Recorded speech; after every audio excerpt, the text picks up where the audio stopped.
Here we are, just arrived in Manchester Airport. Our original plan was to come via Birmingham, but that flight was full. So we're a little bit further up the country. We've got about a 5-hour drive ahead now. Got the rental car reorganised, and we're just waiting in the queue here at Manchester to pick up the rental car, drive down. We should get down to Dover in around 2 o'clock, something like that. Get a bit of food, a bit of rest, and we're meeting our pilot at about 1:30 in the morning to be in the water for 3. All excited. Peter and Gordon are here with me, and Bronwyn crew, and we're all good to go. We've come up and we're actually standing on the cliffs of Dover at the moment, and I'm terrified of heights, so this is going to be short and quick. But I found it great to be able to come up here and look across at France, knowing that that's what we've got in front of us tomorrow. You mightn't be able to see France on this GoPro, but you can definitely see the boats coming back in. And at the moment, you can see there's a bit of white horses out there, and the forecast is for the weather to die down, and let's hope that's the case. We're still waiting for news from Eddie to let us know that we're going tomorrow, and hopefully that will happen. So, as you can see, we've got a little bit of an example of the White Cliffs of Dover standing right behind me. Gorgeous views here, and we just can't wait to get this thing going tomorrow. All fingers crossed, hoping that we get a chance to get in the water tomorrow. It's 1 AM in the morning. We're just about awake, and we're just heading down to the boat now. It takes about 15 minutes from here, and we'll be on our way. France, here we come.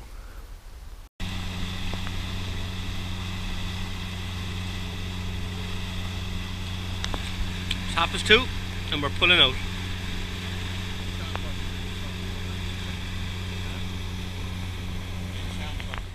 This is pretty heavy. Just coming out of Dover Harbour, and where the tides meet, it's fairly rough. But we're not going to have this all day. Well, we hope. Give you an idea there, I'm just holding the camera still. So, here we go. Saying goodbye to Dover. Right. 2:30 in the morning, just about to start. Pitch dark.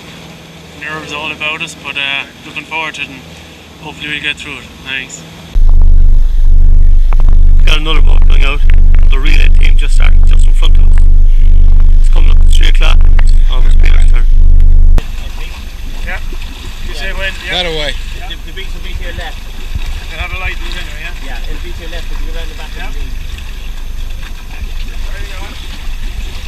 Off you go, sir. Yeah. Off you go. To your left.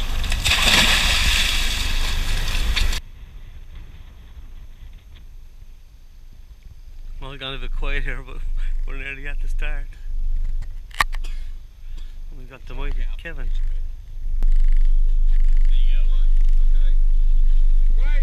Feet out of the water, ready to go.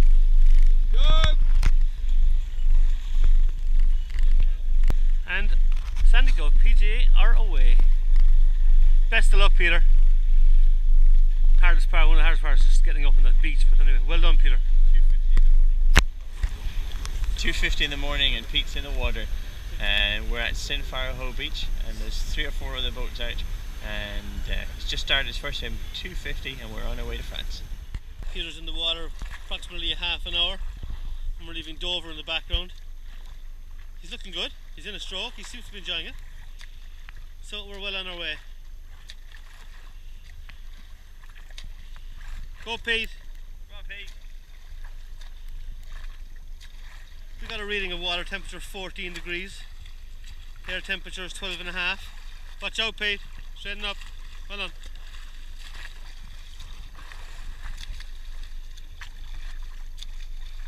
It's harder than a swimmer when you're in the dark. You can see nothing in the water.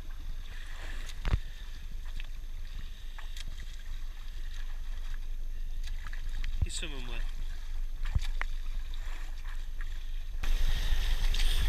Alex is in the water for his first trip. He's going nicely. He's putting in the effort. And it looks like we're only all going to have one swim in the dark.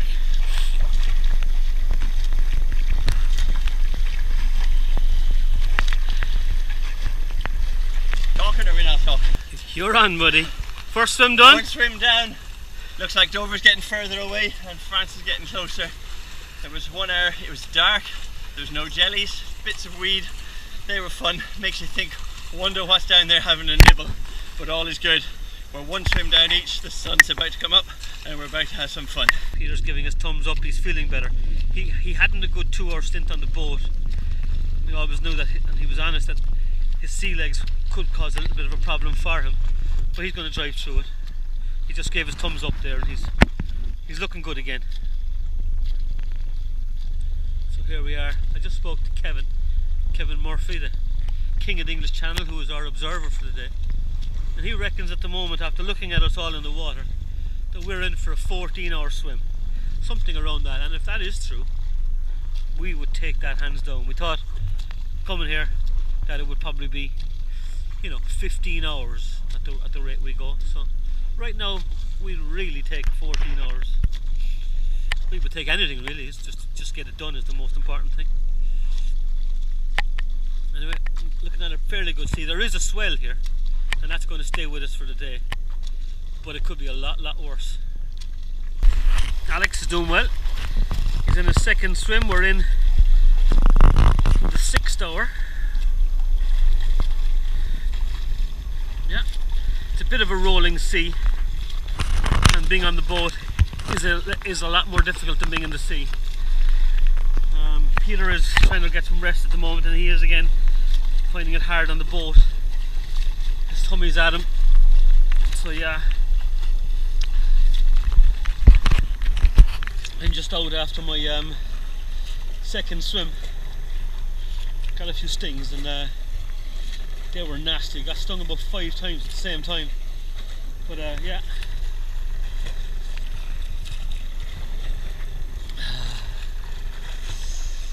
Rolling on.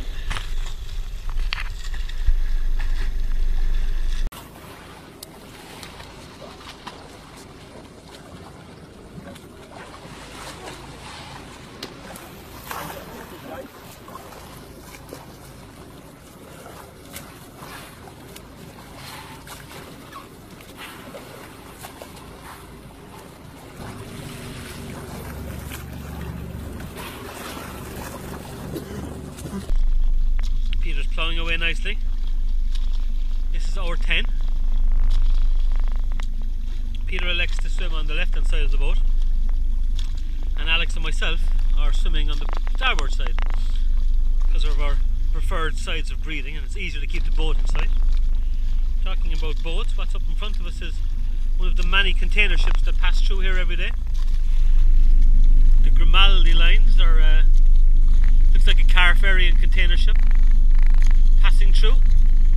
Thankfully it's a good bit away, but when that bow wave eventually comes this way, it'll disturb everything. It carries so much momentum with it and will eventually hit us in about 5 or 10 minutes. Back to Peter, and he's doing fantastic. Not a credit to Peter, he's had an upset stomach for his stints that he's stayed on the boat, but it's kept motoring away and we're getting through this. So far so good.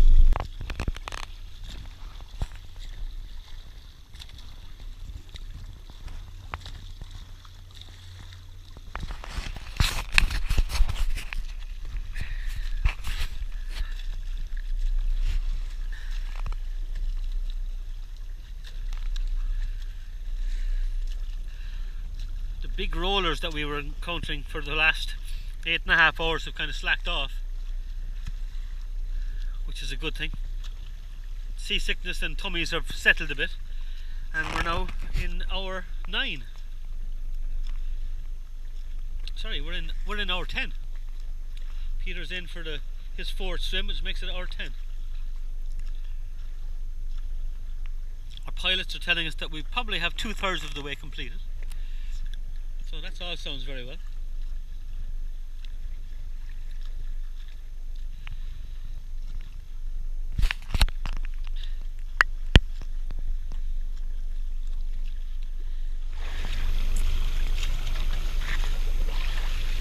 This is Alex swimming in hour 9 of our swim, and it's looking good. Well done, Alex. Here we have our changeover. Peter's going in for hour 13. 15. Kevin is our observer. We'll count them in. Best of luck, Pete. 5, 4, 3, 2, 1, go. Peter's in.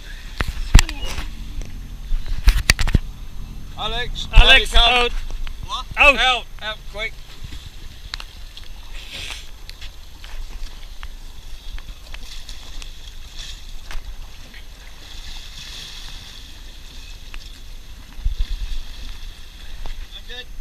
He's on the ladder. Alex is out. Well done, Alex.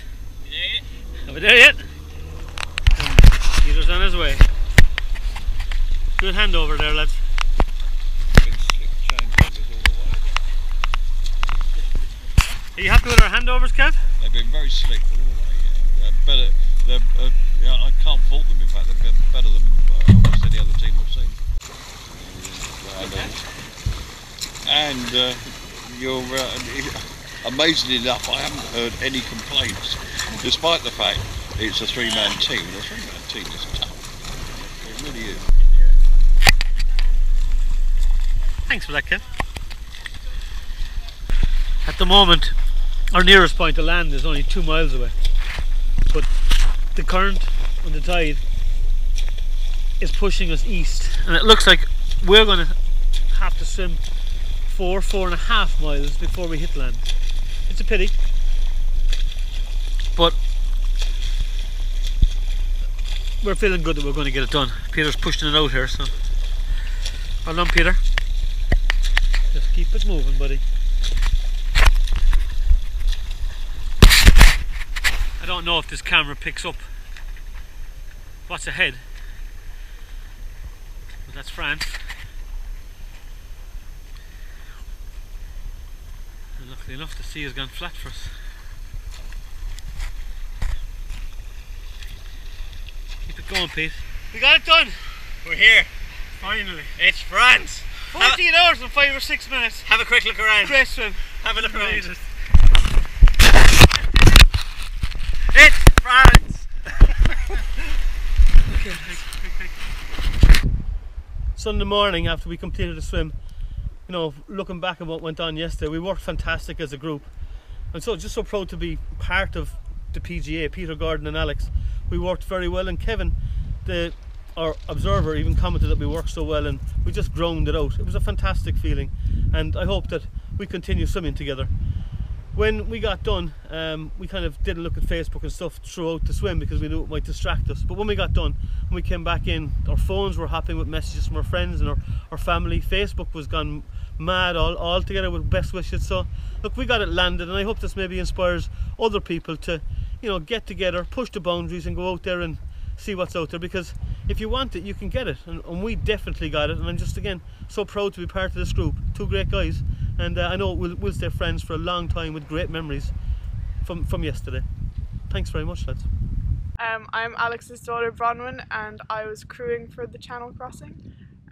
Just jobs like keeping an eye on the swimmer, making sure they were safe, keeping them warm when they come out, getting them hot drinks, getting them stuff that they needed. Just yeah, we made a strong effort to make sure there was always an eye on the swimmer, even if it wasn't me, to get someone if I had a job to do or something. And yeah, it was really good. It was good to see their achievement and get across, and yeah, it was great.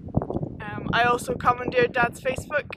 We put up quite a few posts just to give people back home the stages we were at and how everything was going, and the feedback that we got back was just incredible. We got so many comments, we couldn't even read them all on the boat, so me and Dad made an effort this morning to sit down and go through them, and you know, they really meant a lot, and it took us 2 hours to go through all the comments, so just thank you so much for all your support and everything. We left this here beach yesterday morning 10 to 3 in darkness, and we headed out there, and we started our adventure. We didn't know, first of all, we didn't know would we make it. All the unknowns were there. We were going to be swimming in our 3-person relay, 1 hour in, 2 hours out, and that certainly made us challenges, because we didn't know how many times we were going to be in the sea. We didn't know if we'd make it, and we didn't know when we get to the other side who would actually be doing the last leg. Every time you were in, especially as we got closer to France, you're wondering, is it 2 swims left, 1 swim left, 3 swims left? But once we got more than halfway, I think we're all feeling confident that this was definitely going to get landed.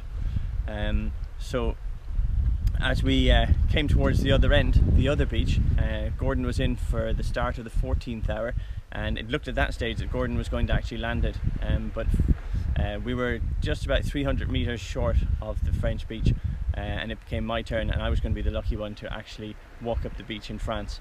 So with 5 minutes to go, I tagged in from Gordon. Gordon climbed on the boat briefly, and himself and Peter joined me. They had to stay behind because it's important that whoever is the actual swimmer on the leg doesn't get overtaken by the other guys, or it invalidates the swim, and that would be an awful shame after 14 hours and plus minutes. So I remember when we were just approaching the shore, it was quite sandy in the water, you couldn't see the bottom, but I knew I was getting close. And I remember the time when my fingertips first touched the sand in France, and the feeling that that was amazing. I took 2 or 3 more strokes, and then I got up and I ran up the beach, and I had to turn around and signal to the boat and the observer that we'd arrived by shouting and raising my arms in the air, and that was quite a feeling. And just a few moments after that, the 2 boys climbed out, and we had a lovely time on the beach in France. For just a few moments, there was a French couple wandering down the beach with their dog, unsuspecting these 3 Irish fellas after swimming in from England, and we commandeered them and they took a few photographs, and it was just fantastic. What a warm, wonderful feeling landing in France in daylight, the 3 of us after our epic trip from here. Fabulous.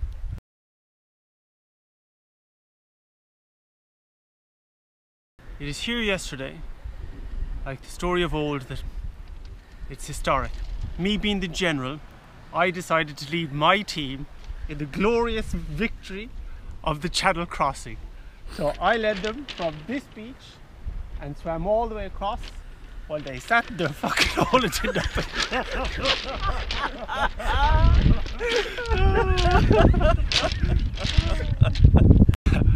Right.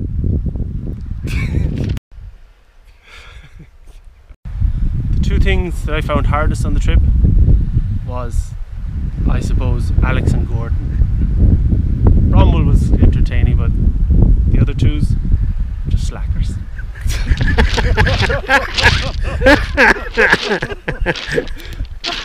Peter, what are you doing lying down to sleep? Huh? Resting my eyes. Get up. Come on, we've a plane to catch. We've a swim to do. Resting my eyes. Oh yeah, this Is there a swim? Are you going to stay in here forever? Get up and swim. You 2 bums would be lost without me, come on. Okay lads, well done everybody. This has been a major experience. Well done everybody. Good job. Let's go